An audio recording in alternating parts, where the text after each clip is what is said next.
All right, everybody, welcome to the Brownie Points Podcast, episode 2. Today we're going to be talking about Kevin Stefanski. Is this a make it or break it year for him?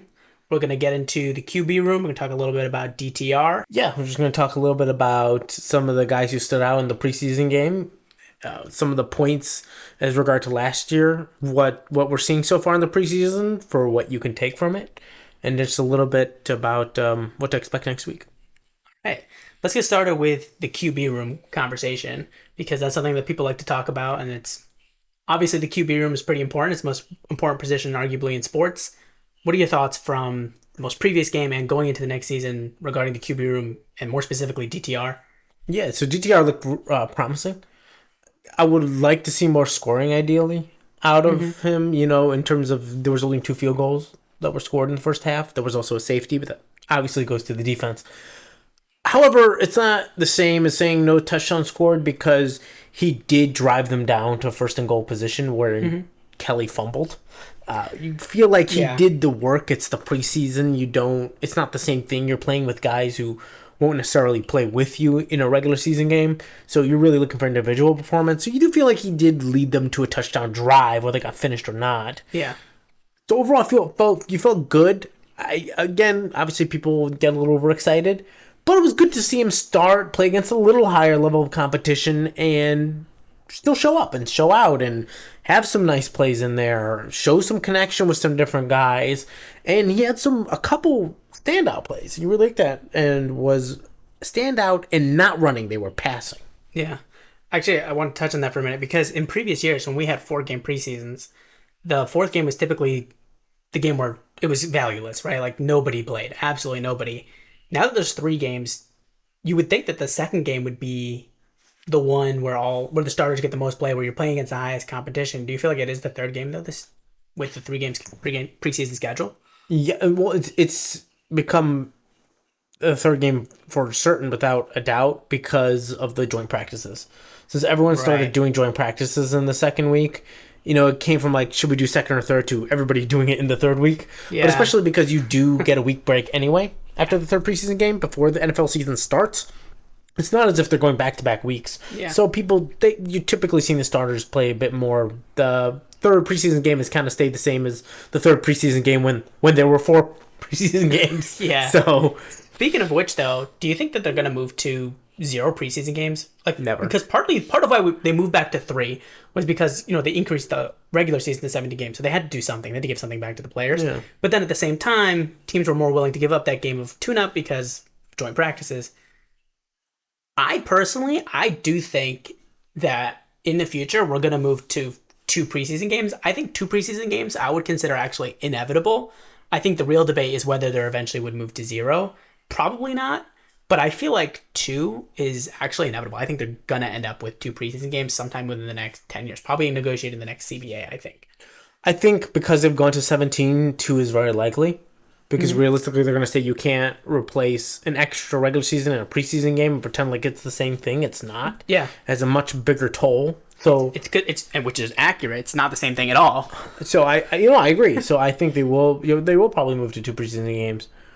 Or alternatively, they could look at maybe another bye week. I don't know. Yeah. But as far as I'm concerned, and for the NFL, that could work also money-wise for the owners, right? Because the way you work it, it's not like no football's played, different teams play, which means there's more weeks of football, and they all make money on those primetime games, no matter how they come out. Yeah. And I don't think the fans will really complain about one more week where even if it's not their team playing, they can watch a different team. Yeah. Kind of works out for everyone if you cut out that extra preseason, put another bye week in. Yeah. Something like that might work well. What I will say in defense of preseason, I know people like to hit on the preseason and attack That's it. me. I don't like the preseason. I am a big believer in it. I think, number one, I think it's great for rookies. I don't think anything compares to the bright lights. And it's weird because it's a preseason and it's meaningless. Yeah, I want to call it the bright lights, but it's still dimly lit. Dimly lit. The mid dims. Tuesday night lights. The Tuesday night lights, yeah. But at the same time, they have an effect. They do, and you'll see it with rookies. Even the first preseason to second preseason game, it takes some of that jitter away. It takes some of it. There's something to also. Can you show up? So in a practice, you're hitting the 35 out of 50 reps, right? But in the NFL game, when you go into a game, even a preseason game, there's less reps. Right. I mean, you get a couple shots at it. And Right. Throw down 50 in a day. And it all mushes together over a week. Over hundreds of reps. yeah. I need to know now, okay, in a game, are you going to hit it when it matters? Yeah. Can you capitalize on your moment? Because also a lot of these guys, it's not as big for the starters. But for those other guys, it's good to know because your role is moments. Your role isn't to be a starter. It's moments. Can you, when given that moment, can you say, yes, I'm here. I don't need that many reps to have a certain amount of good reps. You give me some and I will capitalize. And you look at a guy like Austin Watkins. I mean, that's the guy you're looking for. That's the guy who says, I have a moment, a sliver. I'm a guy who is third on my team. I'm the third receiver on a USFL team. The fourth receiving target all year on a USFL team. But you give me a training camp invite and I'm going to go crazy. That's the guy you want on your team. And I do think preseason games give you a certain insight that practices don't. I remember, talking about Austin Watkins, I remember before the season started how confused you were. You kept telling me you couldn't understand why they signed Austin Watkins. And I didn't either, like he's the fourth receiver on the USFL team. The USFL, obviously being below the NFL, usually only the cream of the crop of the USFL can make an NFL roster. But being the fourth guy, it's baffling that they signed him. And I guess even more baffling that he's actually playing well, at least in the moments that he's given, which is all he can do. I don't know, do the Browns look like geniuses right now? I mean, Barry looks like a genius. In a way, at least, right? And it's crazy because he's usually the cream of the crop. A lot of the top USFL guys will get signed, but a fair amount of most of them don't even make the league. Exactly. Yeah, they just get a chance.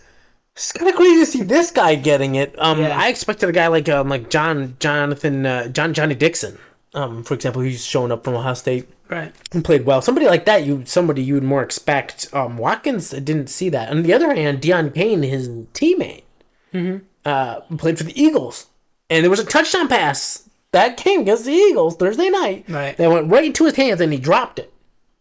You don't get that many opportunities. Right. He got one and he dropped a touchdown pass. Yeah, and Deion Kane had 3 touchdown receptions in the championship game. He was the USFL, right? Yeah, and he was the MVP of the game and people were talking about him. But when his moment in the NFL came, he dropped it. And you don't get that many. You mess up on that one, you don't get that many more. It's weird that Austin Watkins was even on the radar in the first place, to be completely honest. Surprising. I wonder if he got signed by them scouting Johnny Dixon, and then they kind of just noticed him. Oh, sorry, that's a different. I was just mentioning Johnny Dixon. Oh, I thought Johnny Dixon was on. I don't watch. He watches the USFL. I don't watch the USFL. He played for the Breakers, New Orleans. All right. I do wonder if the Browns had some people paying attention to the championship game, which is in Canton. Yeah. So they might have had somebody who was watching and hanging out with the players since it's nearby and like, hey, why not? Mm-hmm. They're right here. Let's go check them out. Yeah. And maybe happen to be a little pleasantly surprised by Austin Watkins. But like, hey, you know what? I actually like this guy. That might be we'll see if he makes the roster. Thing. I mean, we talked about him a little bit last week and we were saying how most of the receiver spots are pretty much a lock. He's probably going to end up on the practice squad, unfortunately, but he might be able to squeeze into that 6th spot. But I'm not so sure anymore. But he put up 137 yards receiving. That is hard to let go of. He's doing all that he can. With what he's given, he's ran with it. We'll see if it's enough. I mean, the preseason is a little unpredictable sometimes as far as who ends up making the roster. Even when you see guys do pretty well, sometimes they still just don't make the cut, and there's so much that goes on behind the scenes that we don't know about that factors into those decisions. I guess we'll just have to wait and see on Austin Watkins. I mean, we'll know very soon. Well, the thing about Watkins is you need to make a decision whether he's on your team or not on your team. Forget about practice squad. The way he's played, someone's going to pick him up. A lot of teams aren't that deep. Yeah. He's going to get picked up. And how long is he going to sit in the practice squad, especially after injuries, even if he made it to the practice squad? The reality you need to decide is he worth a roster spot or is he not? Period. End of story. And what is that answer to you? I think it's yes. I think you take him over Jakeem Grant. Grant's had issues with health. He's having issues coming back into camp. But Jakeem Grant is a proven dynamic return option, which the Browns haven't had since probably Josh Cribbs. It's probably the last time we truly had a dynamic. I mean, Travis Benjamin for a hot minute was a dynamic return threat. Remember Travis Benjamin? Yeah, for like a minute. Emphasis on the minute. Exactly. Yes. But, man, that was a crazy time. But I remember that. I do remember that, and I understand what you're saying, but so is Joe Natson. I mean, at the end of the day, if you can't get on the field, you're not worth much. And there have been return men who show up and do well and both, then disappear. Especially, you could have a guy like Austin Watkins, let him do the returns, and then at least you don't have to sacrifice your starting wide receivers to do the returns, because obviously if you don't have... Yeah. Or Felton, might be Felton. If he makes the roster, we'll see. Felton feels like a guy that could do well in that role. He's a guy that got burst, he's got some acceleration, he's pretty good in tight spaces, shifty. He's the kind of guy I feel like can make a little move here, there, quick, boom. I like him a little more on punt returns than kick returns. I feel like kick returns is a little more pure speed. Punt returns, some shiftiness is good because getting an extra 5-7 yards is a bigger deal in a punt return as opposed to a kick return. Yeah. So I do think he's a better fit in the punt returns. I think you've got some options in kick returns. Again, I would love it if it was Jakeem Grant, but I'm not sure you're getting the... I'm not sure if you're getting the level that you would need to know if he's even at that level in camp due to his injury issues. And because of that, I would probably say at the end of the day, the NFL is a league where people get injured so much. When you have someone showing at that level, you can't let them go. Yeah. All right, so enough about that was a long side tangent. So I want to get back to our actual topic. Who are the standouts for you from this last game against the Eagles, the last preseason game? Who are the standouts to you? So DTR, like we said, he made some great plays. He had Austin Watkins, a couple really nice throws. Obviously, Austin Watkins, not going to spend too long on it because we kind of did. Yeah. But, I mean, really special. He did have a one-handed catch, by the way. Yeah. Looked really good. He has just looked phenomenal. Made plays in camp. Mm-hmm. So, he's been making plays in training camp. He's made plays on the field. He's fun to watch. He's got over 200 receiving yards on the preseason. It's just not a stat line you commonly see, period, from anyone. Mm-hmm. So he barely play long enough to get stats like that even. Exactly. Or the people who do play long enough aren't getting that many targets. So it's an interesting juxtaposition, but fun to watch. Yeah. Nice to have something fun to watch in the preseason. Mm-hmm. In terms of other standouts, though, I'm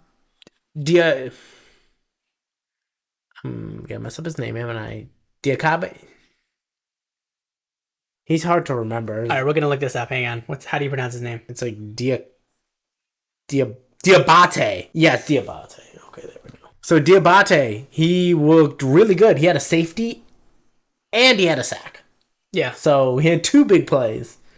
Another guy seizing his moment, awesome. Right? Which is what we're talking about during the preseason. Oh no, I'm sorry. No, I apologize. No, he had a safety and a forced fumble. Okay. So 2 really big plays from the undrafted linebacker rookie. So that's nice to see. Yeah. It's good to see some linebackers making some plays. It's always good, and it's nice to see it from somebody new, especially with Phillips getting injured again. Yeah. Kind of feels like he's done here. It's big to see Diabate stepping up. It makes you excited, and also it makes you a little excited for Barry to have guys like DeJuan Jones, DTR, Cedric Tillman. By the way, I was about to say, is the last person I thought did well. He caught a couple balls for 50 yards, had a really big catch. Yeah. Considering he's a third-round pick, he's not going to be as many reps. He's going to be there, show up, and then you're done. Yeah. But for these guys, MJ Emerson playing well at corner, he's starting to stack up. If Diabate is turning out, there's a couple of guys actually looking good, which is nice. It's been a little slow in the youth movement for Barry, so it's good to see these guys showing up and giving you some promise. We'd like to see it in the season, but as much as you can get from the preseason, you're starting to feel that, hey, you might actually see a youth movement here, and that's certainly nice because a big part of actually having a veteran quarterback is your youth movement, because you're paying your quarterback. You can't pay everyone. Yeah. You need to have a youth movement to continue success, or you're the Seahawks with Russell. Yeah, exactly.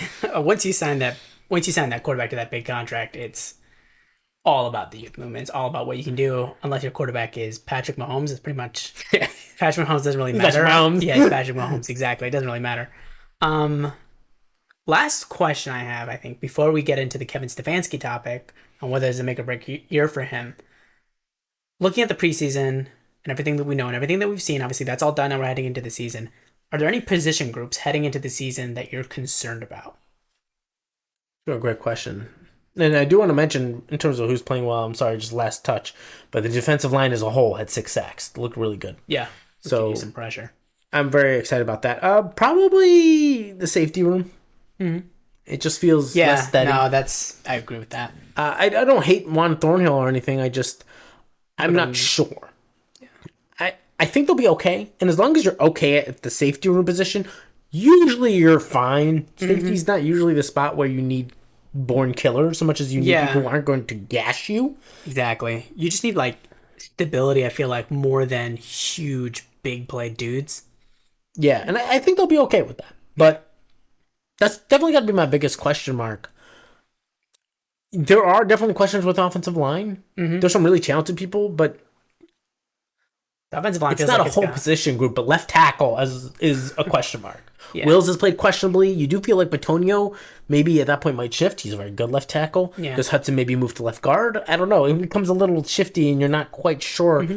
I would say the biggest position that's really important is left tackle. Left tackle, sure. I'd say, has the most questions. And of course, there's some questions about the quarterback room. It just feels... Yeah. It's such a unique situation. You're not even sure what kind of questions to ask, just so much as, there are questions. Yeah, that's true. I'm like, getting into like Juan Thornhill, I'm personally very skeptical. I'm not saying that I think he's going to fail, but I'm very skeptical of those, of the ceiling, I guess I should say, really, of those middle of the road type safeties. Because, like when they sign these guys, you'll see them be like, oh, he was 14th on PFF or something like that. So like, all right, we're getting a top 15 safety, but I feel like, especially when it comes to those PFF type of grades, not that I'm not into PFF at all, but once you leave that top 5, you start getting to that 10, 15 range in a position like safety, I feel like it starts to get really thin. Like the fact that you're the 14th safety to me isn't that different from you being like the 20th safety to me versus receivers where we probably would feel slightly differently, I think. Yeah, I think it's fair. So actually... Respecting it as a position group, though, it would be safety. But then actually, I would follow that up with the running back room. Mm-hmm. Nick Chubb. I disagree with that. What you're talking about? You're talking about the running back room as far as a position group that you're concerned about going into next year. Yes, because what makes you Nick concerned? Chubb, I love. Right, but I think in today's NFL, it's a running back room. It's not just one guy anymore. Yeah, that's true. And especially Nick Chubb does have a habit of being injured. The last 2 years, he's missed 4 games, I believe, each of these last 2 years. You say it like it's a bad, like it's a habit, like he's doing it on purpose almost. But I know what you mean. But you're like, he's got a habit. And he needs to have a guy who can break his workload up. And I'm a little concerned about what's behind him now. So you're more concerned about the depth. The depth, yes, which obviously is the room, and we're talking about groups. We're not talking about individuals. Chubb I love. Yes, obviously, I'm not insane. Yeah, but Jerome Ford, how healthy will he be? And if he's not there, you're nervous about everybody else. Yeah, a little tweak. So. Yeah, and that can really hurt running backs over the course of the season. It's one of the most frustrating things. When you get that running back that gets a little bit dinged, and they keep trying to come back, and they just keep getting dinged and dinged and dinged, and they basically they end up playing like 9 or 10 games, and all of them. They're at 80%. And speaking of a segue, since we're talking about injuries, let's talk about Stefanski managing injuries. Because that's something I'm worried about. He has shown in the past a lack of patience with injuries. That he'll bring them back? He did it both with Baker, whatever your opinion is, and he did it with Jedrick Wills. Same year. There was a lot of debate about that because... we didn't know how much of it was Baker putting his foot down and Baker insisting, but at the same time, which is something we hit on last episode, was that if you're going to have guys that are more strong-willed, more strong-minded on your team, they still have to know that the coach is the coach, right? So it doesn't really matter if Baker Mayfield went up into his office and said, I don't care, I'm playing. Stefanski is the one who puts you on that sheet, not Baker. And 100%. Stefanski needed to put his foot down. And honestly, if Baker isn't able to accept that, you can't have that in the locker room. Even if you like Baker Mayfield as a quarterback, and obviously, maybe if he was a superstar for the Browns, we could talk more about maybe making something work. Obviously, there's a certain talent level that you're willing to deal with basically anything for. That's how it always works. But yeah, exactly. Yeah. But he wasn't that, and ultimately, it has to be the coach's decision. So, well, what I also meant with Baker and him is the fact that he didn't rest him for any practice reps. So it's one thing if you want to talk about game reps, but he immediately had him play every single snap the exact same way as if he was healthy, right away. Now Baker, I think if you come in there as a coach and put your foot down, you can definitely get him to lay off a practice. Yeah. You have to have him not play a practice and be partial reps in Wednesday or something of that nature. Try to give some rest off an injury. You don't want to go right into practice. Yeah. With an injury, you have to set that tone. Whether or not he misses games, we could talk about. But the fact he didn't miss practice, I think, is telling. And more importantly, and then also had him have a designed quarterback run against the Vikings at the beginning of the game. That first game back. No, Baker. Okay. And he got hit right on his injured shoulder. Right. Now, however much that impacted him, I don't know.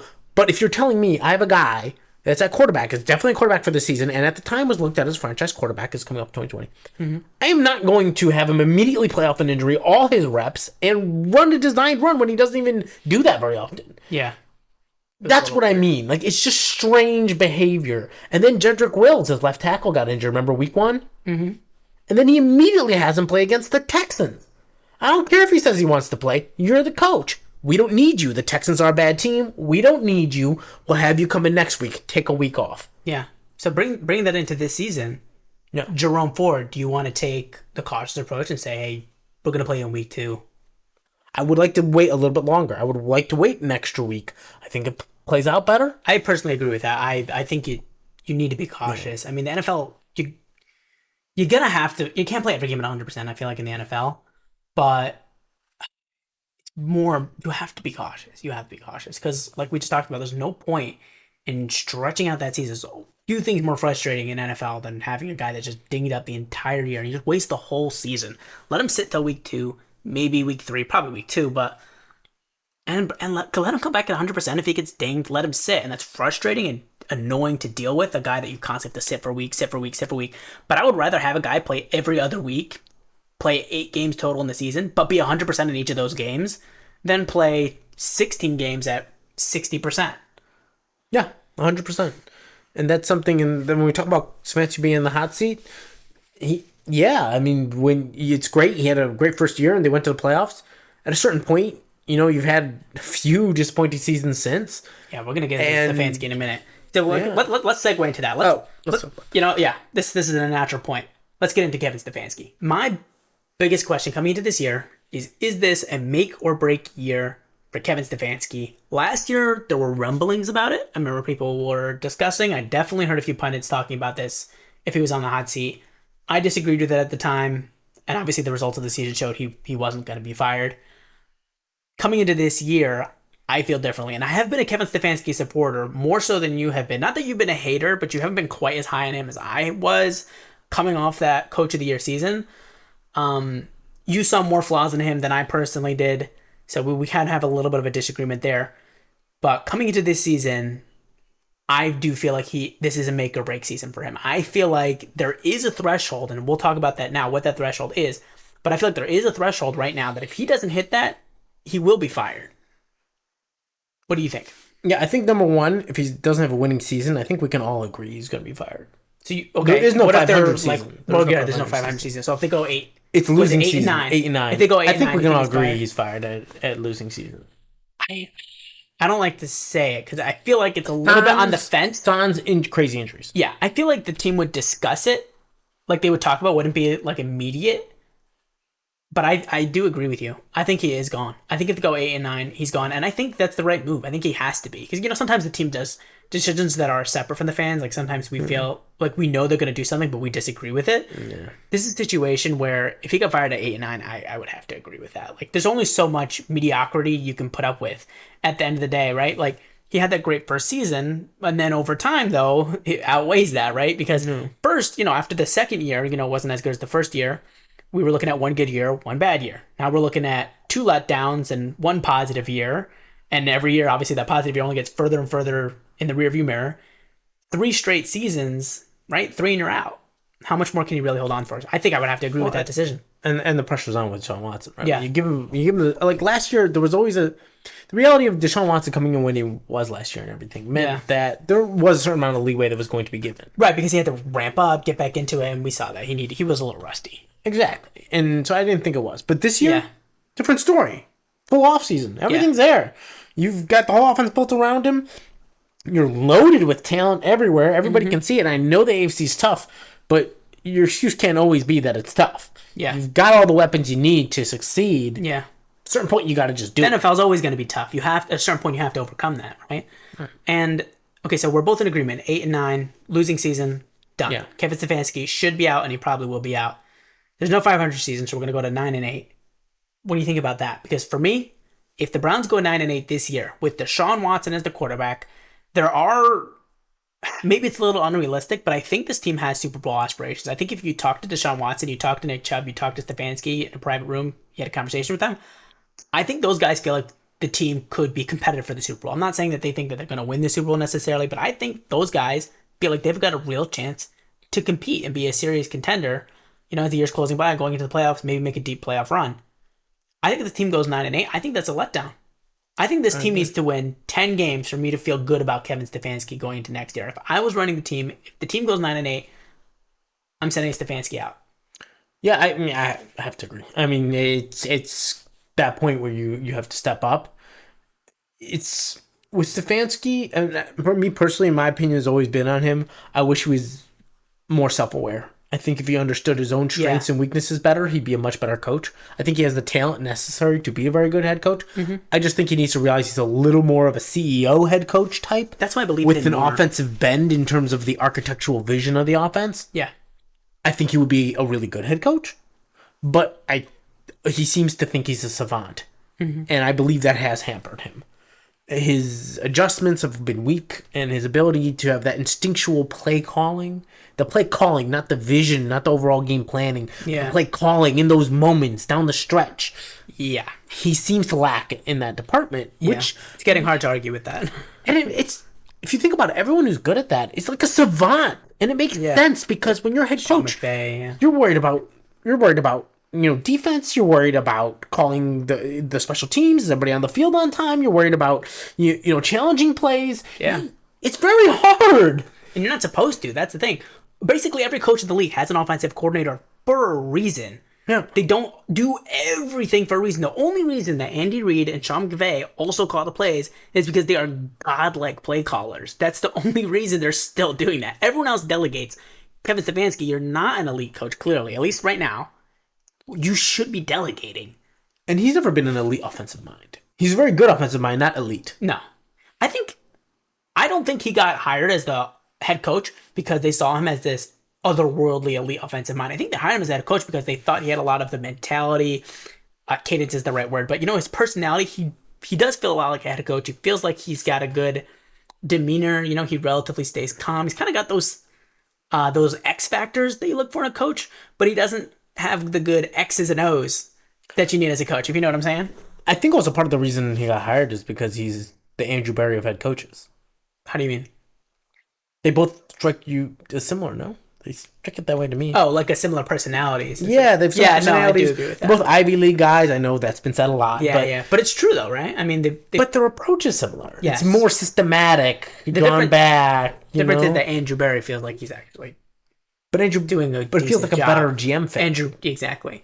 So maybe Kevin Stefanski should be a GM, right? Maybe he'll be the assistant GM after this. I was saying, it just feels like that's a better fit for a GM. The problem is, as a head coach, it's fine if he would be self-aware. No, I think skills are fine. The problem is when you're a head coach, that's not the personality you want for a for the offensive play caller. Yeah. So if he would understand where his strengths are, he'd be fine.